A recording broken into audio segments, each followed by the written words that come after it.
हम सॉल्व करने जा रहे हैं 7.3 एक्सरसाइज इसकी example number 2 for equation of a straight line passing through the points P1 P2 find the coordinates of the point where the line cuts the y z plane. Equation भी हमने find करनी है straight line की और उसके अलावा जो है वो कोऑर्डिनेट्स भी फाइंड करने हैं, यानी कि पॉइंट जो है वो कहाँ पे वाक़ होगा जो कि कट कर रहा है वाई जेड प्लेन को। तो जब भी दो पॉइंट्स दिए हों तो उनके डायरेक्शन रेशियोज़ पहले निकालने हैं ताकि हम जो है वो इक्वेशन ऑफ स्ट्रेट लाइन निकाल सकें।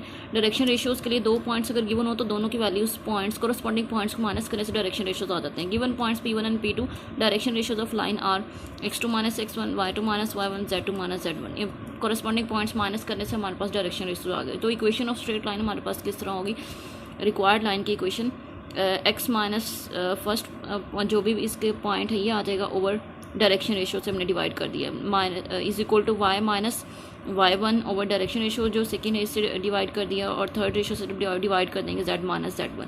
ये हमारे पास एक रिक्वायर्ड इक्वेशन जो है आ जाएगी। जो पॉइंट्स हमने वाई जेड प्लेन के ऊपर निकालने हैं तो उसके लिए हमारे पास जो कि वाई जेड प्लेन के ऊपर x0 होता है तो हमने क्या करना है कि इसमें x0 पुट कर देना है, बाकी हमारे पास -x1 और x2 - x1 ये सारी सेम इक्वेशन बाकी रह जाएगी।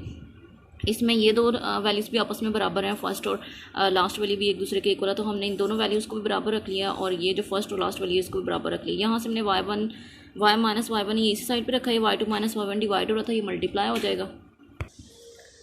ये डिवाइड हो रही थी वैल्यू इधर आकर मल्टीप्लाई हो जाएगी, x1 के साथ ये वैल्यू मल्टीप्लाई होगी और y1 जो है इधर माइनस हो रहा था इधर जाना ये इधर आकर प्लस हो जाएगा और ये वैल्यू साथ इस तरह आ जाएगी।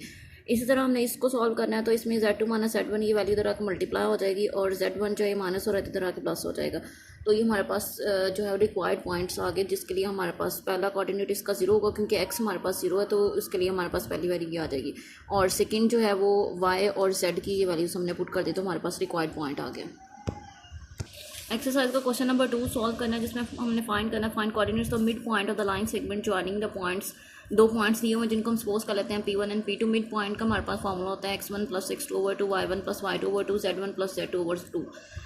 तो इसके लिए जो कि हमने रेशो फार्मूला से ही ड्राइव किया होता है फार्मूला -3 + 5/2 फर्स्ट कंपोनेंट फर्स्ट में प्लस करके 2 पे डिवाइड कर देना है सेकंड में से और थर्ड में से। तो हमारे पास इसको सिंप्लीफाई करके 5 - 3 = 2 1 - 1 0 4 + 6 10 इसको सिंप्लीफाई करके रिक्वायर्ड आंसर आ जाएगा। क्वेश्चन नंबर 3 में हमने फाइंड करना है the coordinates of the point dividing the join of the points P1 and P2। दो पॉइंट्स दिए हुए हैं जिन्हें हम सपोज कर लेंगे P1 P2 in the ratio 3:5 internally and externally. तो इसके लिए हमारे पास जो हम पहला पॉइंट है इसको कोऑर्डिनेट सपोज कर लेते हैं x1 y1 z1। तो पॉइंट P1 हमारे पास आ जाएगा जिसको हमने सपोज कर लिया और जो सेकंड पॉइंट है इसको हम P2 के सपोज करते हैं जिसके कोऑर्डिनेट्स हमारे पास आ जाएंगे x1 x2 y2 और z2। रेशो हमें दी हुई है 3:5 जिसको हम m1 रेशो m2 के इक्वल रखते हैं। यहाँ से m1 की वैल्यू जो है वो 3 आ जाएगा और m2 जो है वो 5 आ जाएगा कंपेयर करने से। इंटरनली जो है वो अगर पॉइंट्स एक दूसरे को कट कर रहे हैं तो उसके लिए हमारे पास फॉर्मूला होता है x = m2 x1 + m1 x2/m2 + m1। तो इसमें हमने जो है सारी वैल्यूज पुट करनी है उसको सिंप्लीफाई कर लेना। सिमिलरली हमारे पास y का भी इस तरह फार्मूला होगा m2 y1 + m1 y2/m2 + m1। इसमें वैल्यूज पुट करेंगे z का फार्मूला आ जाएगा m2 z1 + m1 z2/m2 + m1। ये अब जब हमारे पास पॉइंट्स इंटरनली लाई कर रहे होते हैं। एक्सटर्नली के लिए अब चूँकि इंटरनल पॉइंट्स लाई कर रहे हैं तो उसके लिए हमारे पास ये टोटल उसका जो है वो कोऑर्डिनेट्स हमने निकाल लिए हैं। पॉइंट हमने लिखना तो ब्रैकेट यूज़ करेंगे उसमें जो पॉइंट्स की वैल्यूज़ निकालेंगे हम x y z की वैल्यू पुट कर देंगे। अगर एक्सटर्नली जो है वो लाई कर रहे हैं x y z हमारे पास तीन जो है कोऑर्डिनेट्स होंगे जिनकी values m2 x1 - m1 x2/m2 - m1। Similarly y और z के फार्मूलाज भी इसी तरह आएंगे इनमें वैल्यूज़ पुट करके हमने रिक्वायर्ड पॉइंट जो है इसका ये हमारे पास आ जाएगा required point.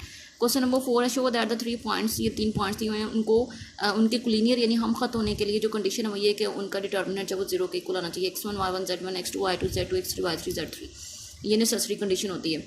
By taking 3 point suitable point show that the above condition is not sufficient.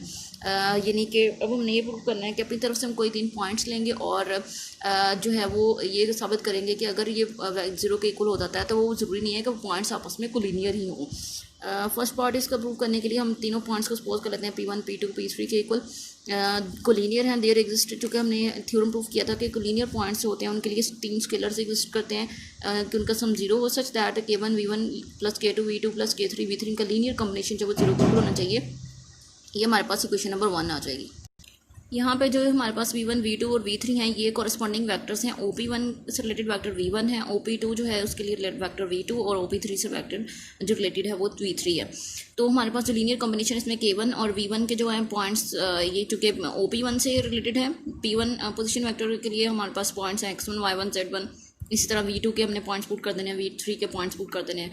और जब हम मल्टीप्लाई करेंगे फर्स्ट वैल्यू, सेकंड और थर्ड, एक्स वाली सारी वैल्यूज़ ऐड करके हमारे पास पहला कोऑर्डिनेट आ जाएगा। कॉमा लगाएंगे, वाई वाली जो सारे कंपोनेंट्स हैं k1 y1, k2 y2 और k3 y3, इनको ऐड करके सेकंड आ जाएगी और इसी तरह हमारे पास थर्ड आ जाएगा पॉइंट। क्योंकि ये सारे पॉइंट जो है वो जीरो के इक्वल हैं, इसलिए हमारे पास ये पहला कोऑर्डिनेट भी जीरो के इक्वल आ जाएगा, दूसरा भी और तीसरा भी। हमारे पास 3 इक्वेशंस आ गई, जिसे हमने इक्वेशन नंबर 2, 3 और 4 का नाम दिया है।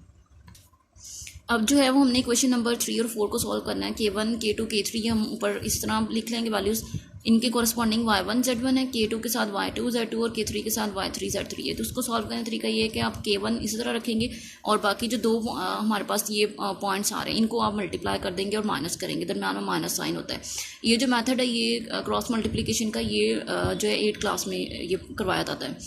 इसको जब मल्टीप्लाई करेंगे y2 z3 minus y3 z2, ये हमारे पास आ जाएगा। और सेकंड जो है उसके लिए हम माइनस लगाएंगे, माइनस k2 वाली साइड जो है ये हमने लाइन छोड़ देनी है और बाकी जो कंपोनेंट्स इनको मल्टीप्लाई कर देना है, y1 z3 और z1 y3 और लास्ट में इसी तरह k3 वाला, जिसको हम एक नए नंबर k के इक्वल सपोज कर लेंगे।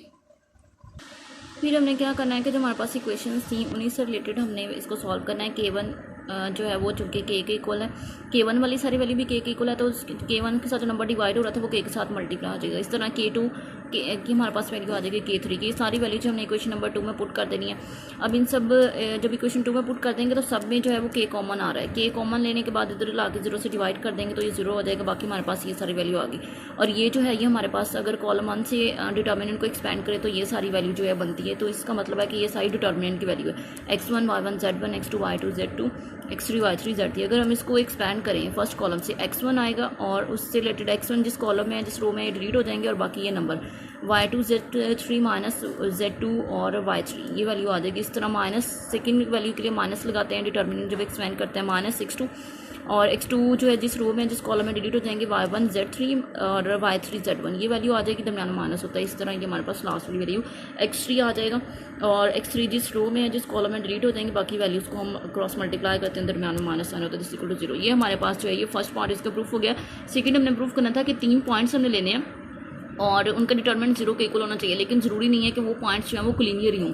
तो 3 पॉइंट्स हमने अपनी तरफ से ले लिए हैं, 0 0 0 1 0 0 0 1 0, जो कि कोलिनियर नहीं है। 0 0 सेंटर में आएगा, 1 0 0 यहाँ पे और ये जो हमारे पास वैल्यू है ये अलॉन्ग वाई एक्सिस आ जाएगी। तो इनका जब डिटर्मिनेंट लेते हैं, डिटर्मिनेंट 0 के बराबर कब होता है, जब कोई एक कॉलम या रो 0 के इक्वल हो तो डायरेक्टली वो 0 के इक्वल होता है। यहाँ पे हमारे पास सारा कॉलम 0 के इक्वल है तो ये 0 डिटर्मिनेंट आ जाता है, लेकिन ये 3 पॉइंट्स कोलिनियर नहीं है। तो हमारे पास जो है ये इसकी जो है वो रिक्वायर्ड कंडीशन आती है।